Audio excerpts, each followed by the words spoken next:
सभी सामान्य साथियों, क्रांतिकारी जय भीम। जैसा कि दोस्तों देख सकते हैं, एडवोकेट चंद्रशेखर आजाद भाई शामली पहुंचे आजाद समाज पार्टी कार्यालय का उद्घाटन करने के लिए।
नवाजी सालम जी, भाई नीटू जी और बालाग्राम जी, मैं एक दिन यहाँ पर मीटिंग हो रही थी हमारी कार्यालय में, तो मैं कार्यालय में बैठा था। मैं एमपी साहब से संपर्क करा, नीटू भाई से संपर्क करा, बालाग्राम जी से कि हमारा कार्यालय यहाँ अच्छा सुंदर बनना चाहिए। तो एमपी साहब ने कहा कि जब अगला प्रोग्राम होगा जब तक कार्यालय की व्यवस्था हो जानी चाहिए।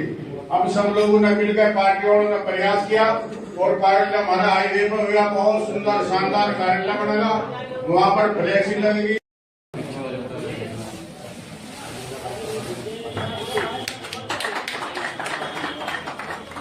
चौधरी कृपाल चौधरी जी, मौसम राव जी कहाँ है? अच्छा, तो बहरहाल चंद्रशेखर जी के कदम जिला शामली की सरजमीन पर रखे गए। मैं अपने जनपद शामली की ओर से और यहाँ के तमाम आवाम की ओर से अपने राज्य अध्यक्ष का स्वागत करता हूं। ये हमारे जयपाल जी कसेरवा गांव है आपका, और मजबूत आदमी है। इन्होंने कहा यादव साहब आप आजाद समाज पार्टी में चले गए, हमें याद नहीं किया। हमने कहा प्रधान जी भी कुछ बिगड़ा तो है नहीं। तो कहने मैं भी आजाद समाज पार्टी ज्वाइन करना चाहता हूं, मेरी भी इच्छा है कि मैं भी इस पार्टी को मजबूत करूं। यकीनन मैं मानता हूं प्रधान जी आप और आपके जितने भी चाहने वाले हैं, मिलने वाले हैं, आपके जितने भी सपोर्टर हैं, उनसे आजाद समाज पार्टी को बल मिलेगा। आप आए, स्वागत है। आपने हमारे कहने से, हमारी दरखास्त है, हमने कहा कि यहाँ हमारी पार्टी गरीब पार्टी है, शुरुआत है, तो पार्टी का दफ्तर भी नहीं है, तो आपने ये भी व्यवस्था की, इसके लिए भी मैं आपका धन्यवाद अदा करता हूं। बहरहाल आपने यहाँ एक छोटा ही सही, आज छोटा स्तर पर खुला है, कल बड़ा स्तर पर खुलेगा। वक्त बदलता रहता है। लोगों ने जब अपनी पार्टियों की शुरुआत करते हैं तो एक कोल्ड से करते हैं, और जाके महलों में बात बनती है। महल कौन सा होता है? महल को जो सरकार देती है। महल होने के जो खरीदा जाता, बल्कि महल वो होता है जिसे सरकार देती है। उम्मीद तो मैं यही करता हूं कि हमारे राष्ट्रीय अध्यक्ष भाई चंद्रशेखर, पढ़ोगे तो दुआ ही है और तो कुछ है नहीं हमारे पास।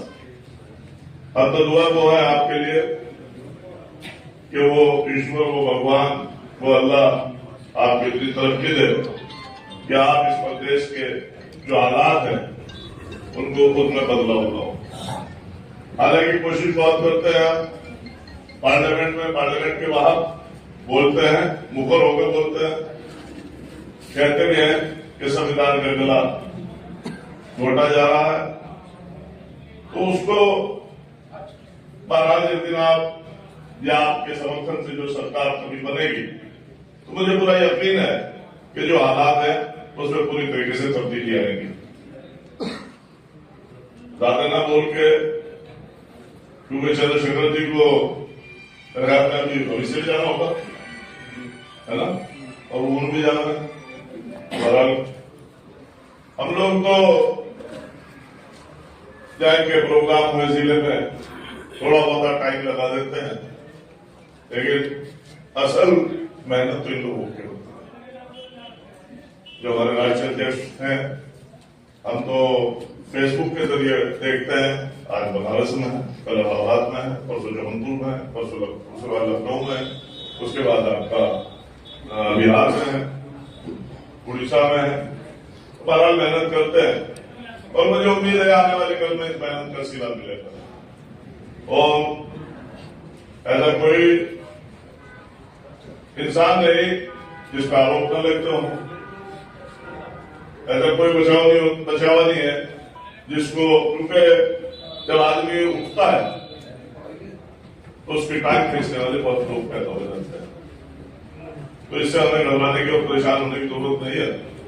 आप आगे बढ़िए, आप आगे बढ़ते रहेंगे, आपका कारवा बढ़ता रहेगा और कारवा इस हद तक पहुंचेगा कि जहां तक हमारी बहन मायावती जी नहीं पहुंच पाई वहां तक आप पहुंचेगा।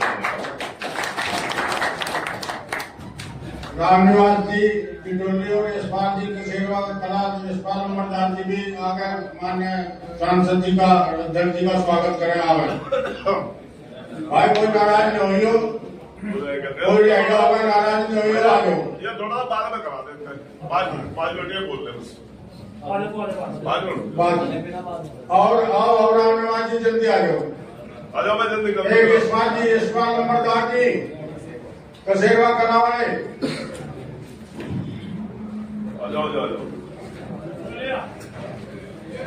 सम्मान तो कर दिया चौधरी साहब ने, चौधरी साहब। अच्छा, मैं ही करता हूँ, आप ले लो, आप ले लो, मैं करता हूँ, बड़े को पनीर की कहाँ है? हाँ जी, बैठ लो चौधरी साहब। सम्मानित साथियों, आज यहाँ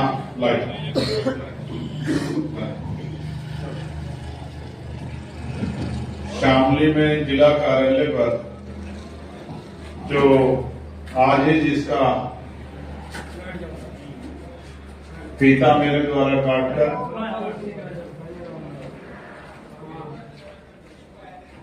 इसका कार्यालय का उद्घाटन किया गया है, जिस संकल्प से, जिस भाव से यहाँ की टीम ने, भाई प्रधान जी ने इस कार्यालय का उद्घाटन किया है, मैं संतों गुरु महापुरुषों से प्रार्थना करूंगा कि उनका जो सपना है वो पूरा। ये एक नींव रखी गई है। अभी मुझसे पहले पूर्व सांसद मेरे बड़े भाई अमीर आलम साहब बोल रहे थे और वो अपने शब्दों में आपका धन्यवाद कर रहे थे।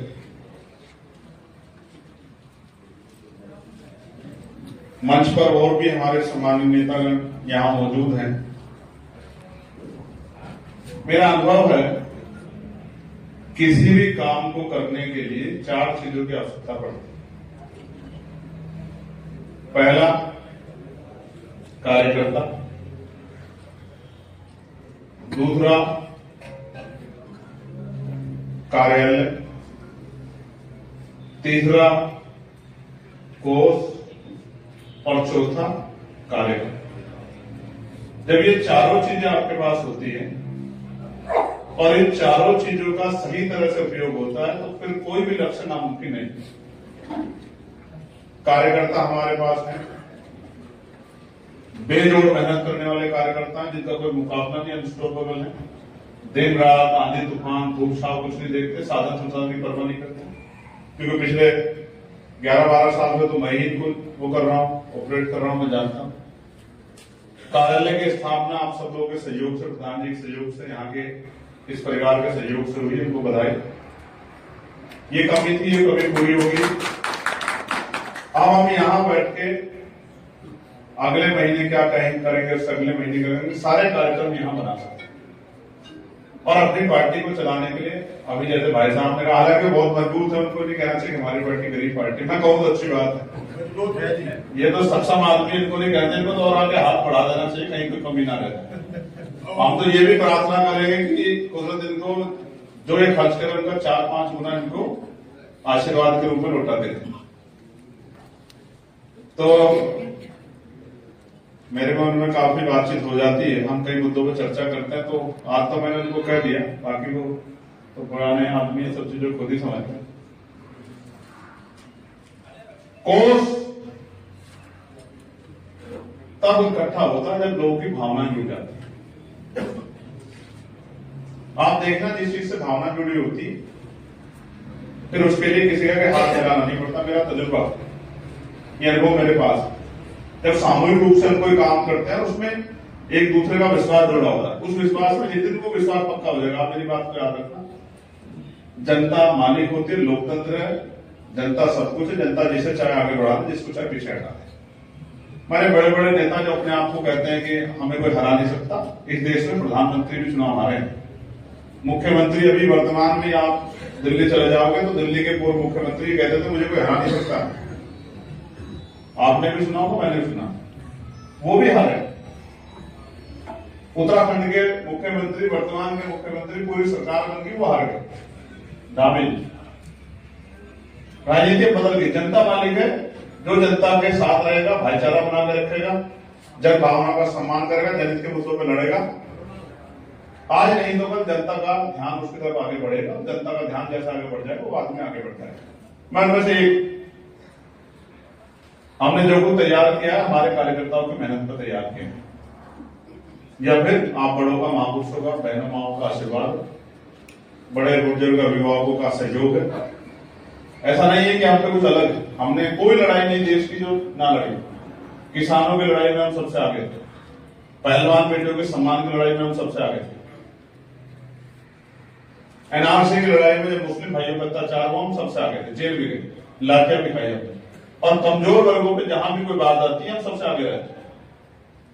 कर्मचारियों का मामला, नौजवानों का मामला, उनकी उम्मीद खत्म करवाने का मामला, सब मामलों में हमने पार्लियामेंट में बात की है। और आज भी प्रदेश की स्थिति बदले, इसके लिए भी हम लोग लगातार लड़ रहे हैं। मैं आपसे एक क्या आग्रह करूंगा, ये हमारा जो प्रदेश है, उत्तर प्रदेश का जो क्षेत्र है जिसमें हमें पश्चिम, ये अमन भाईचारे का प्रदेश है, इसकी हवा बिगाड़ी थी, जानबूझ के हवा बिगाड़ी थी, क्योंकि उस बिगड़ी हवा से किसी का रास्ता खुला, आपके बच्चों का नहीं खुला है। आप देख लो, आपके बच्चों का, आपका रास्ता खुला तो कोई बात नहीं, उस रास्ते को चलना अच्छी बात है जिससे आपकी तरक्की हो, लेकिन आपकी तरक्की हुई नहीं हुई, आपको बांटकर जिनकी राजनीतिक तरक्की हो सकती तो उन्होंने अपनी तरक्की कर दी। और किसान जो अन्नदाता है, आज उसकी इतनी बुरी हालत है कि उसके पीठ पे तो कर्ज का भार है और उसकी सुनवाई की कोई जगह उत्तर प्रदेश में नहीं। इसका उदाहरण मैं आपको बताता हूं, यहाँ तो फिर भी किसान थोड़ा सक्षम है, लेकिन आप उधर पूर्वांचल की तरफ देखोगे यूरिया और डीएपी के लिए भी सुबह 4 बजे से लाइन लग जाती है, आदमी नाश्ता भी नहीं करता, घर से खड़ा हो जाता है, और बारिश में, तूफान में, फिर पुलिस का डंडा, भूखे प्यासे, कई लोग तो मर गए हैं। तो आप ये बता, इस उद्देश्य से कभी किसानों ने वोट दिया था, इस भाव को मन में रखकर किसानों ने वोट दिया था। जो किसान बीज देख के बता देता है कि फसल कैसी होगी, उस किसान को आइडिया भी था कि हमारे पास जो चक्रू घुमाया जा रहा है ये हमारी इस मिट्टी को खराब करेगा, हमारी ताकत को बढ़ाएगा। क्या हुआ ऐसा? बहुत आप बड़े हैं, मेरी बात, क्योंकि मैं वकील हूं, मेरे शब्द बड़े गहरे होते हैं, आप समझदार लोग हैं, मिलकर रहेंगे तो ही बचेंगे। अगर मिलकर रहेंगे, कटेंगे बटेंगे वाला वो आप याद मत रखना, उसका तो जिसको फायदा होना था हो गया। मिलकर रहेंगे तभी बचेंगे, एकजुट रहेंगे तभी बचेंगे। गांव बचेगा तो प्रदेश बचेगा, प्रदेश बचेगा तो देश बचेगा, किसान का मेरा बचेगा और किसान का मेरा तरक्की करेगा, ग्रामीण इकोनॉमी बढ़ेगी, किसान के घर में पैसा आएगा, उससे जुड़े हुए परिवारों के घर में पैसा जाएगा, तभी आंसू पूछेंगे। और कोई रास्ता है नहीं सरकार के पास, इतने कोई नौकरी रोजगार नहीं है इनमें तो नहीं है, और तो भले जो नहीं आए वो क्या कर दे। और मैं आपको विश्वास दिलाता हूं, आपका दल कमजोर नहीं, मैं आपको बहुत जिम्मेदारी से कह रहा हूं, आपका दल कमजोर नहीं। हम 2 सीटें लड़े थे, दूसरी हम वहां पूर्वांचल में लड़े, कहते हैं पश्चिम की पार्टी है, पश्चिम की पार्टी है, हम वहां लड़े थे, तीसरे नंबर पर रहे। 84,000 वोट हमें मिले, 84,000 वोट थोड़े नहीं होते। नेपाल का बॉर्डर है, डुमरियागंज लोकसभा और जिला है सिद्धार्थनगर, बिल्कुल भगवान बुद्ध की नगरी है, तथागत भगवान बुद्ध वहीं पैदा हुए। इसलिए आपसे कह रहा हूं, आपका दल मजबूत है, आपका कार्यकर्ता मजबूत है, अच्छे मजबूत लोग जुड़ जाएंगे, एनर्जी बढ़ जाएगी, आप देखना रिजल्ट आएगा। इसी बात से इससे पंचायत चुनाव में मैं आपको बहुत जिम्मेदारी से कह रहा हूं, कार्यकर्ताओं को मेहनत, आप बढ़ोगी का अनुशासन और नियंत्रण और रूपरेखा आप देखना, लिख के ले लो मुझसे। आप पंचायत चुनाव में भी आपको पकड़ना आसान नहीं होगा, सब आपके पीछे पीछे होंगे, आप आगे आऊंगे, मेरी बात से आगे। ऐसा नहीं, हम तो क्षेत्र में रहते हैं, हम तो जानते हैं। जो आज हमारे दल में नहीं, आप उससे पूछोगे ईमानदार से कि बता भाई काम कौन कर रहा, तो वो भी कहेगा कि लड़ाई तो वही लड़ रहा, बाकी तो भाई ठीक है, हम इधर हैं उधर हैं, वो अलग बात है, लेकिन वो ना नहीं कर सकता। और मैं आपको विश्वास दिलाता हूं, आज आपने जो नींव रखी है, ये इस क्षेत्र में नींव का पत्थर है, और इस पर इतनी बढ़िया बुनियाद को तैयार होगी, महल तैयार होगा कि जिससे बहुत सारे लोगों के नए रास्ते खुलेंगे। और हम तो बहुत दिन हो गए देखते देखते थक गए, किसानों की दुर्दशा देखते देखते थक गए, तो पूछने वाला ना ही उस तरह की शक्ति रही है यूनियन के लोगों में, उस तरह की चीजें सब खत्म, लगभग खत्म हो गए। कुछ हैं जो अपना लड़ाई लड़ रहे हैं, बची लड़ाई को आजाद समाज पार्टी का चुनाव पूरी मजबूती से लड़ेगी, इस बात का मैं आपको विश्वास दिलाता हूं। बहुत बहुत धन्यवाद। आपकी बात की मैं मेरी एक आखिरी बात जरूर कह रहा हूं, आपकी बात की आड़गाड़ नहीं है। नेता मजबूत होता है ना तो गट्टा पकड़ के मनवा लेता है बात को, मेरी बात को आप याद रखना। जब नेता मजबूत होता तो गट्टा पकड़ के मनवा लेता सरकार से बात को, जब नेता कमजोर होता है तो सामने चली जाती है प्लेट निकल के। मैं आपको बहुत जिम्मेदारी से कह रहा हूं, किसानों को उनकी फसल का दाम, चाहे वो कोई सी भी फसल हो, सरसों हो, धान हो, गेहूं हो, गन्ना हो, कोई भी फसल हो, दालें हो, सब्जियां, मैं आपको विश्वास दिला कहता हूं, वो उसका एमएसपी की लीगल गारंटी के साथ जो है ना, सरकार उसका वो किसान के खाते में पहुंचाने का काम करेगी। इस बात का और गन्ने का मूल्य नहीं बढ़ा ना, इस बार भी सरकार ने। हेलो, मैं चंद्रशेखर की पूछ रहा हूँ सभा में, तो कोई कोई विज्ञापन का उससे बात कर रहा हूँ। डूब जाता ना जाम में, इतने पैसे में तो तेल डूब जाता है किसान का, उसकी मजदूरी, उसके परिवार की मजदूरी तो बहुत दूर की बात है। तब गन्ने का दाम भी तभी बढ़ेगा। किसानों को बस दाम नहीं बढ़ रहा है, नहीं तो तकलीफ भेजी, तकलीफ जिस दिन होगी ना उस दिन बटन बदल जाएगा। मेरी बात, मैं तो बिल्कुल बच्चा हूं, मैं नहीं जानता हूं भाई। अगर मुझे किसी आदमी, कोई आदमी तकलीफ दे रहा, मैं तो रास्ते चलूंगा, मुझे बताओ। आप एक बार मौका दो, फिर आप कहना आपको लखनऊ नहीं जाना पड़ेगा पकड़ने के किसी को, ठीक है? तो आपका मंडल है और इतनी शक्ति पैदा करेंगे, गट्टा पकड़ के जो है किसान की मर्जी का दाम तय करवाओगे। नहीं दाम तय होगा सरकार के, जो सरकार में बैठेगा वो कुर्सी पर नहीं बैठेगा, वो हाथ जोड़ता फिरेगा सबके आगे। मेरी बात को आप जानना। बहुत बहुत धन्यवाद। जय भीम, जय भारत, जय संविधान। आप सबके लिए मंगल कामना। जो प्रधान जी कुछ